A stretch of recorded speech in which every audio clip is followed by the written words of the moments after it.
मित्रो नमस्कार, मी विक्रांत पाटील। अर्थातच तुम्ही मला सातत्याने या माझ्या ऑफिशियल यूट्यूब चॅनलवरती विक्रांत पाटील स्पीकर या चॅनलवरती तुम्ही मला फॉलो करता आहातच।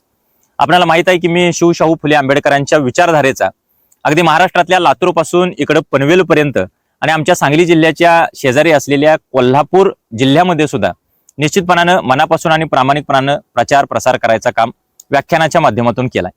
आज सुद्धा सकाळी मी एका कार्यक्रमाच्या निमित्ताने गेलो होतो आणि रस्त्यात जाता जाता हे निसर्गरम्य ठिकाण मला दिसलं आणि मला वाटतं याच्यासारखं सुंदर दुसरं कुठलं ठिकाण मिळणार नाही असं मला मनापासून वाटलं, म्हणून मी याच ठिकाणी त्या विषयावर आता व्हिडिओ करायचं ठरवलंय। तुम्ही म्हणाल कोणता विषय, तर 2-4 दिवसांपूर्वीच मनसेचे नेते राज ठाकरे यांनी आरक्षणाच्या संदर्भाने एक विधान केलं की महाराष्ट्रामध्ये एवढ्या मुबलक स्वरूपामध्ये गोष्टी उपलब्ध आहेत, मग आरक्षणाची गरज कशासाठी आहे, आरक्षणाची गरज नाही असं त्यांनी स्पष्टपणाने म्हटलं।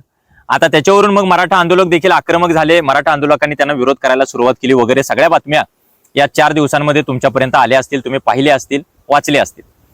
आता अनेकांना असं वाटत असेल की विक्रांत पाटील आडनावाचा माणूस आहे आणि मग तोही मराठा कुटुंबातून येतोय म्हणून तो कदाचित राज ठाकरेंच्या विधानाला विरोध करायला पुढे आलाय का।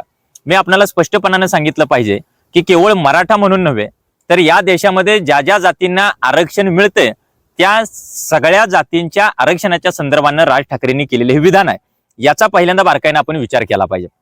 त्यामुळे राज ठाकरेच्या माध्यमातून काहीतरी वेगळं नॅरेटिव्ह सेट करण्याचा प्रयत्न कुठल्या तरी राजकीय पक्षाकडून होतोय का याचाही तुम्ही विचार केला पाहिजे। आता त्याच्या खोलात मला जास्त जायचं नाही, पण पहिल्यांदा मला आज हा व्हिडिओ कशासाठी करायचा तुम्हाला सांगेन की राज ठाकरेंनी आरक्षण नको किंवा आरक्षणाची गरज नाही असं विधान केल्यानंतर कदाचित आपल्यापैकी अनेकांच्या मनामध्ये, जे अगदी मनसेचे नाहीत अशा लोकांच्या मनामध्ये सुद्धा काहीतरी कालवाकालव चालू झाली असेल, काहीतरी गोंधळ चालू झाला असेल की खरंच राज ठाकरे म्हणतात ते खरं आहे, एवढ्या मुबलक स्वरूपात या गोष्टी उपलब्ध असताना तुम्ही शिक्षणाची फी कमी करा वगैरे अशा सगळ्या गोष्टी तुमच्या मनामध्ये चालू झाल्या असतील आणि आरक्षण नको असं तुम्हालाही मनापासून वाटलं असेल। त्यामुळे मुद्दाम मी आपल्या मनामध्ये जी कालवाकालव झालेली आहे ती कालवाकालव सोडून देण्यासाठी किंवा तो तुमच्या मनातला गोंधळ मिटवण्यासाठी मी आरक्षणाच्या संदर्भाने बोलण्यासाठी आज आपल्यासमोर उपस्थित आहे। राज ठाकरेंनी हे विधान केलं, पण मला वाटतं अगदी ते सहज बोलून गेले, तितकं ते सहज घेण्यासारखं विधान नाही। राज ठाकरेंना जितकं सहज वाटतंय आरक्षण तितकं ते सहज नाही। एखादी गोष्ट बंद व्हावी म्हणून ज्यावेळी आपण आक्रमक होतो किंवा असं विधान करतो त्यावेळी एक लक्षात घेतलं पाहिजे की ती गोष्ट मुळात चालूच का झाली। समजा एखाद्या शाळेला आपण विरोध करत असेल तर ती शाळाच का चालू झाली याच्या मुळात जाण्याची गरज असते। आता राज ठाकरे ज्या अर्थी आरक्षणाला विरोध करतायत त्या अर्थी राज ठाकरेंनी पहिल्यांदा विचार करायला पाहिजे होता की आरक्षणच या देशामध्ये कशासाठी चालू झालं, आपण हे लक्षात घेतलं पाहिजे। अगदी सुरुवातीलाच त्याचं उत्तर देऊन मी मोकळा होईन आणि मग मी पुढे जातो। राज ठाकरेंनी एक लक्षात घ्यावी की जोपर्यंत या देशामध्ये जात व्यवस्था अस्तित्वात आहे तोपर्यंत आरक्षण हे अव्याहतपणे पुढे चालू राहणार। मुळात आरक्षण ही काही गरिबी हटव मोहीम नाही, हे आम्हाला चांगलं कळतं, हे आपणही लक्षात घ्यावं। मी सांगलीच्या मागच्या वर्षीच्या मराठा क्रांती मोर्चाच्या समोर अगदी 2-2.5 लाखांचा तो मोर्चा होता, त्याच्या समोर मी भाषण केलं, त्यावेळी मी सांगितलेलं होतं की आरक्षण ही काही गरिबी हटव मोहीम नाही, आरक्षण हे प्रतिनिधित्वासाठी आहे। अर्थात रिझर्वेशन इज फॉर रिप्रेझेंटेशन, म्हणजे एखादी जात किंवा एखादा समाजातला घटक जर मुख्य प्रवाहात नसेल, मेन स्ट्रीम मध्ये जर नसेल तर त्याला मुख्य प्रवाहात आणण्यासाठी विशिष्ट प्रकारच्या सवलती दिल्या जातात। मग त्या घटकातली एखादी व्यक्ती कुठेतरी नोकरीत जाते किंवा ग्रामपंचायतीत सदस्य म्हणून येते किंवा कुठेही अगदी जागा ती मिळवते। ज्यावेळी ती समोर येते त्यावेळी ती त्या घटकाचं नेतृत्व नव्हे तर प्रतिनिधित्व करते। राज ठाकरेंनी लक्षात घ्यावं की तुम्ही मनसेचं नेतृत्व करताय, प्रतिनिधित्व करता आहात असं नाही। नेतृत्व आणि प्रतिनिधित्व याच्यामध्ये सुद्धा फरक आहे। प्रतिनिधित्व म्हणजे त्या समूळ जातच त्या व्यक्तीच्या रूपानं त्या नोकरीमध्ये आले असं त्याच्यामध्ये गृहीत धरलं जातं, हे आपण लक्षात घेतलं पाहिजे। आता ज्यावेळी ते प्रतिनिधित्व करतायत त्यावेळी त्या समाजाचं, त्या जातीचा सुद्धा विकास व्हावा किंवा ते प्रगतीमध्ये यावेत असं त्याच्यामध्ये गृहीत धरलेलं आहे, हे आपल्या लक्षात आलं पाहिजे। अर्थात सांगण्याचा हेतू एकच की जोपर्यंत देशामध्ये जात व्यवस्था अस्तित्वात आहे तोपर्यंत आरक्षण हे राहणार आहे। बाहेरच्या जगामध्ये, म्हणजे भारत सोडून बाहेरच्या जगामध्ये काही तुरळक राष्ट्र आहेत की जिथं जात व्यवस्था आहे। म्हणजे तुम्ही अमेरिकेमध्ये गेला तर तिथं वर्ग संघर्ष आहे, काळा गोरा अशा प्रकारचा वर्ग संघर्ष आहे। आजही अमेरिकेमध्ये ते बडबडगीत आपल्याला ऐकायला मिळतं की if you are black then stay back and if you are white then you are right, म्हणजे आपण जर काळ्या रंगाचे असाल तर पाठीमागेच थांबा, तुम्ही पुढे येऊ नका, आणि गोऱ्या रंगाचे असाल अर्थात गोऱ्या कातडीचे असाल तर तुम्ही पुढे या वगैरे अशा प्रकारचं बडबडगीत आजही तिथं म्हटलं जातं। याचा अर्थ ही शोकांतिक आहे, कारण अशा प्रगत राष्ट्रामध्ये असा जर विचार केला जात असेल तर निश्चितपणे हे चुकीचं आहे। पण आता भारतामध्ये बघा, भारतामध्ये वर्ग संघर्ष चालत नाही। कारण भारतामध्ये वर्ण व्यवस्था आहे आणि मग त्याच्यानंतर वर्ग संघर्ष. आता तुम्ही म्हणाल वर्ग संघर्ष म्हणजे काय, तुम्हाला मी काही फार किचकट मांडणी करून सांगणार नाही, अगदी तुम्हाला कळेल साध्या सोप्या सहज भाषेमध्ये मी तुम्हाला सांगण्याचा प्रयत्न करतोय. वर्ग संघर्ष याचा अर्थ मालक नोकर असा संघर्ष, कामगार मालक असा संघर्ष, गरीब श्रीमंत असा संघर्ष, काळा गोरा वगैरे हे जे भेद आहेत हे वर्ग संघर्षातले भेद आहेत. आता वर्ण संघर्ष म्हणजे काय, तर इथं 6,500 जाती आहेत, हजारो प्रकारच्या पोट जाती आहेत. त्यामुळं जातींची इथं उतरंड असल्यामुळं पहिल्यांदा वर्ण संघर्षाचा विचार करावा लागतो, म्हणजे जातीच्या उतरंडीचा, आणि मग वर्ग संघर्षाचा आपण विचार करू शकतो. म्हणजे डॉक्टर बाबासाहेब आंबेडकरांनीच एक ठिकाणी असं लिहिलं होतं की कॉम्रेड लेनिन जर चुकून भारतामध्ये जन्माला आला असता तर त्याने इथं वर्ग संघर्षाचा विचार केला नसता, तर आधी वर्ण संघर्षाचा विचार केला असता. त्यानं आधी इथं सामाजिक क्रांती केली असती आणि मग वर्ग संघर्षाकडे वळला असता. आता मला वाटतं तुम्हाला हे कळत असेल मी तुम्हाला काय सांगतोय. आता थोडं पुढे जाऊन आपण विचार करूया की राज ठाकरे ज्यावेळी हे विधान करतायत त्यावेळी ते राजकीय अर्थानं केलं असेल, कुठल्या तरी पक्षाकडून त्यानं पुन्हा एखादं नॅरेटिव्ह तुमच्या माझ्या मनामध्ये सेट करण्याचा प्रयत्न केला असेल वगैरे, या सगळ्या बाबी सोडून द्या. पण आरक्षण काय आहे, आरक्षण कशाच्या संदर्भाने चालू झाले पहिल्यांदा मी आपल्याला सांगितलं पाहिजे. बघा, बोर्देव नावाचा एक लेखक आहे, तो फ्रान्सचा लेखक आहे. 1986 साली बोर्देव नावाच्या या लेखकानं द फॉर्म्स ऑफ कॅपिटल नावाचं एक पुस्तक लिहिलं आणि त्या पुस्तकामध्ये बोर्देव यांनी कल्चरल कॅपिटल अर्थात सांस्कृतिक भांडवल नावाची संकल्पना मोठ्या विधायक अर्थानं उलगडून दाखवलेली आहे. आता तुम्ही म्हणाल हे कल्चरल कॅपिटल किंवा सांस्कृतिक भांडवल वगैरे काय किचकट लागलाय सांगायला. मी तुम्हाला साध्या सोप्या भाषेमध्ये सांगण्याचा प्रयत्न करतोय. अगदी सुरुवातीपासून तुम्हाला मी हेच सांगतोय की साध्या सोप्या भाषेत तुम्हाला आरक्षण कळावं. त्या बोर्देवनेच कल्चरल कॅपिटल म्हणजे सांस्कृतिक भांडवल या संकल्पनेची व्याख्या एका वाक्यात केलेली आहे की एखाद्या कुटुंबाचं सांस्कृतिक ज्ञान संचित म्हणजे ते सांस्कृतिक भांडवल आहे. मला खात्री आहे की तुम्हाला अजूनही कळलं नसणार आहे, त्यामुळे पुढे जाऊन सांगतो की बोर्देवनेच आर्षकृती याच्या संदर्भातल्या 4 प्रक्रिया दिल्यात. आता बहिष्कृत तर तुम्हाला कळत असेल की वाळीत टाकणं वगैरे, भावकी वगैरे आपल्याला कशी वाळीत टाकते, एखाद्या जातीनं वाळीत टाकलं एखाद्या जातीला एखाद्या समूहाला तर त्याला बहिष्कृत करणं म्हणतात. 4 प्रक्रिया कशा आहेत बघा, की पहिलं त्यांनी दिलंय ते म्हणजे सेल्फ एलिमिनेशन म्हणजे स्वयं बहिष्कृती. आता तुम्ही म्हणाल स्वयं बहिष्कृती म्हणजे काय, तर याचा अर्थ असा की एखादा विशिष्ट वर्ग जर अभावग्रस्त परिस्थितीमध्ये जगत असेल, म्हणजे त्यांच्याकडे लाईट नसेल, पाणी नसेल, चांगले कपडे लत्ते नसतील आणि त्यांच्या मागच्या पिढ्या जर शिकलेल्या नसतील तर साहजिकच तिथं त्यांच्यापर्यंत पुस्तकं पोहोचलेली नसतील. त्यांना त्यांच्या पुढच्या पिढीला शिकल्यानंतर सुद्धा निर्णय घेणं थोडं कठीण जाते, जड जाते. त्याचं कारण त्यांना सांगणारं कुणी नाही, मार्गदर्शन करणारं कुणी नाही. त्यामुळं ते काय करतात की स्वतःच त्या प्रक्रियेमधून स्वतःला बाजूला करतात. म्हणजे कसं की आपणाला हे जमणार नाही बाबा असं समजून स्वतःच काहीतरी वेगळा निर्णय घेऊन टाकतात, म्हणजे स्वतःच त्या प्रक्रियेतून स्वतःला वगळतात. याला म्हणायचं सेल्फ एलिमिनेशन. दुसरा टप्पा फार महत्वाचा आहे, मी तुम्हाला भारतातल्या आरक्षणाचं सुद्धा त्या दुसऱ्या टप्प्यात सांगेन. Over selection. ओव्हर सिलेक्शन म्हणजे काय, तर ज्याच्याकडे चांगल्या प्रकारची प्रगत सांस्कृतिक संसाधन आहेत. आता हे कळायला किचकट आहे. सांस्कृतिक संसाधन म्हणजे काय तुम्हाला सांगतो. आपली जी मानसिकता असते ना, ती मानसिकता एखाद्या विशिष्ट परिस्थितीत आपण राहिल्यानंतर तयार होते. समजा मी अशा डोंगर भागामध्ये राहतोय, आता जिथे मी बसलोय अशा ठिकाणी राहतोय, तर इथं राहणाऱ्या ज्या पूर्वीपासूनच्या ज्या जाती जमाती आहेत किंवा माझे जे आई वडील आजे पंजे जेवढे आहेत त्यांची जी मानसिकता तयार झालेली असते की बाबा सशाची शिकार करायची किंवा डोंगरदऱ्यामध्येच राहायचं, अनवाणी चालायचं वगैरे, अशी माझी मानसिकता तयार होत असते. शिक्षणाकडे बघण्याचा त्यांचा जो दृष्टिकोन आहे तोच माझाही तयार झालेला असतो. अर्थातच ते अनुवंशिकतेने माझ्यापर्यंत आलेलं असतं. याला तुम्ही काय म्हणू शकता की सांस्कृतिक भांडवल जे माझं आहे ते. म्हणजे ओव्हर सिलेक्शन जे आहे त्याच्यामध्ये सांस्कृतिक संसाधनं जी दिली ती सांस्कृतिक संसाधनं म्हणजे माझ्या कुटुंबाकडून किंवा माझ्या समाजाकडून पूर्वापार माझ्यापर्यंत चालत आलेत, त्याला सांस्कृतिक संसाधनं म्हणायचं. ही सांस्कृतिक संसाधनं ज्याच्याकडे कमी आहेत त्या माणसांना ज्यांच्याकडे सांस्कृतिक संसाधनं जास्त आहेत त्यांच्या पंक्तीत डायरेक्ट नेऊन बसवलं जातं. आणि मग मला सांगा निवड कोणाची होणार इथं, ज्याची सांस्कृतिक संसाधनं प्रगत आहेत, स्ट्रॉंग आहेत त्यांची होणार. म्हणजे एखादं खेड्यात राहिलेलं पोरग चांगलं पळू शकतं, धावू शकतं, पण शहरातलं पोरग त्याच्यापेक्षा कमी धावते तरी त्याचा नंबर काय येतो, कारण त्याला धावण्याचे सगळे नियम माहित आहेत. कधी धावायचं, कुठल्या पट्टीपर्यंत धावायचं सगळं त्याला माहित आहे. खेड्यातल्या पोराला ते माहित नाही म्हणून ते त्या प्रक्रियेतून बाहेर पडतं.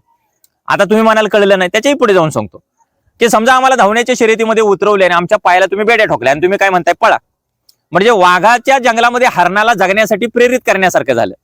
आता हे जे आहे हे पहिल्यांदा लक्षात आलं पाहिजे की तुम्ही तो घटक कधीच त्या मुख्य प्रक्रियेत नाही, त्यामुळे त्यांच्या बाबतीत तसे निर्णय घेऊन चालणार नाही, त्यांना सवलती द्याव्या लागतील. तुम्ही म्हणाल मग भारतामध्ये कसं आहे, तर 26 जुलै 1902 साली छत्रपती शाहू महाराजांनी भारतामध्ये पहिलं आरक्षण दिलं त्यांच्या कोल्हापूरच्या संस्थानामध्ये. आणि ज्यावेळी ते आरक्षण दिलं ना त्यावेळी आमच्या सांगलीच्याच गणपतराव अभ्यंकर नावाच्या एका वकिलांनी त्यांना विरोध केला आणि सांगितले की महाराज तुम्ही करताय ते चुकीचं आहे. त्याचं कारण असं की जे गुणवत्ताधारक आहेत, सक्षम आहेत, तंदुरुस्त आहेत ते नंबरात येतील ना, ते यशस्वी होतील. जे मुळात अक्षम आहे, ज्यांच्याकडे गुणवत्ताच नाही, त्यांना तिकडे घालायचंच कशाला. अगदी सुरुवातीला सांगितलं तसं की गाढवांचं घोड्यांच्या शर्यतीत काम काय, असं त्यांनाही वाटलं अभ्यंकरांना आणि आपल्यालाही वाटणं तसं साहजिक आहे. होय बाबा, गुणवत्तेला महत्व दिलं पाहिजे, तुमचं म्हणणं बरोबर आहे.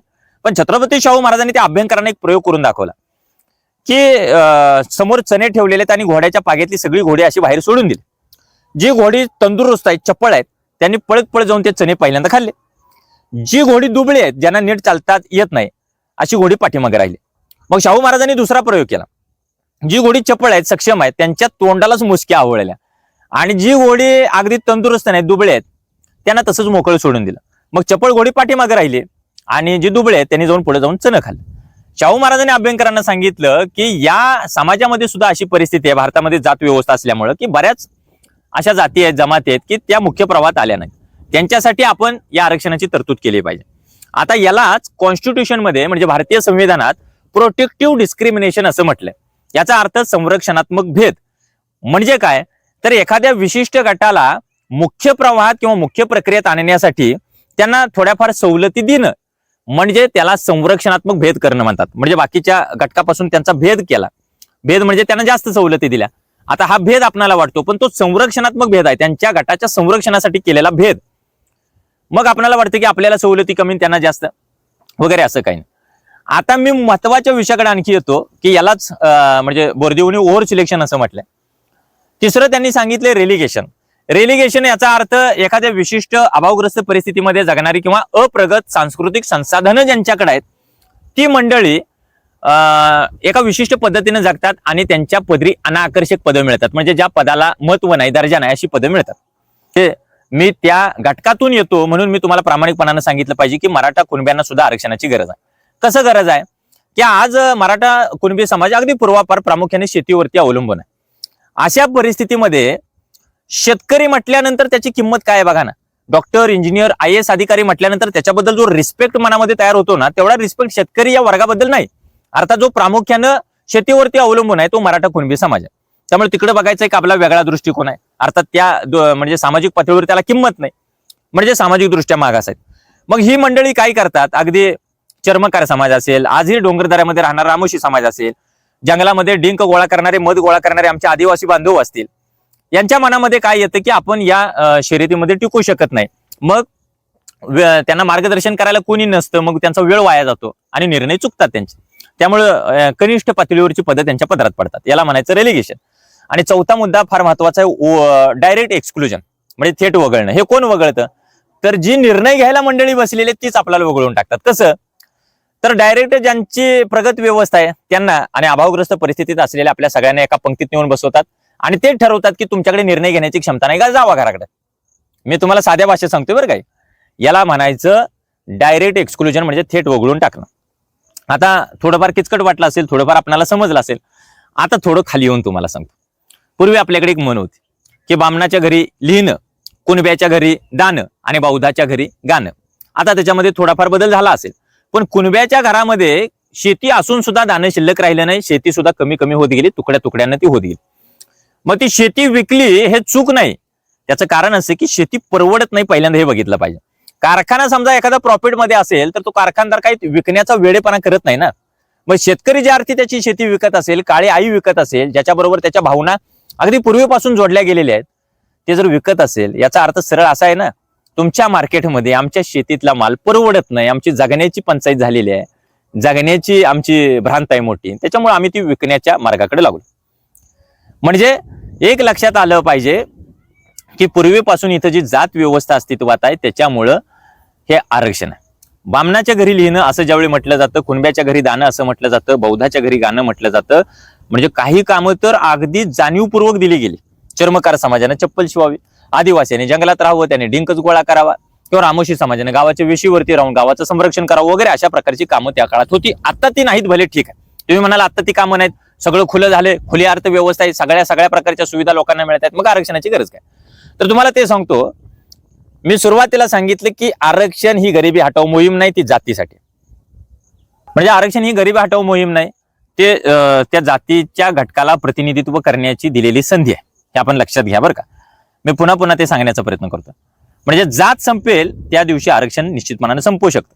राज ठाकरेंना माझी एक विनंती आहे की या देशातली जात व्यवस्था संपण्यासाठी तुम्ही पहिल्यांदा पुढाकार घ्या. अगदी हिंदू म्हणून आपण एक होऊ, मग भारतीय नागरिक म्हणून आपण एक होऊ, सगळे एक होऊ, पण पहिल्यांदा जात व्यवस्था संपण्यासाठी आपण पुढाकार घेतला पाहिजे. तुमच्या खांद्याला खांदा लावून या महाराष्ट्रातली सगळी शिवशाहू फुले आंबेडकरांच्या चळवळीतली पोरं काम करतील. माझं म्हणणं आहे की राज ठाकरेंनी या देशातली जात व्यवस्था संपण्यासाठी पुढाकार घ्यावा. आता तुम्ही म्हणाल राज ठाकरेंनी कित्येकदा भूमिका मांडलेली आहे की शाळेच्या दाखल्यावरून जात काढून टाकावी वगैरे. माझं म्हणणं असं आहे की शाळेच्या दाखल्यावरून तुम्ही जात काढून टाकाल, पण लोकांच्या मनामध्ये जी जात आहे ती कशी काढून टाकणार? आजही समोर कोणीतरी आला तर आम्ही ओळखतोच ना.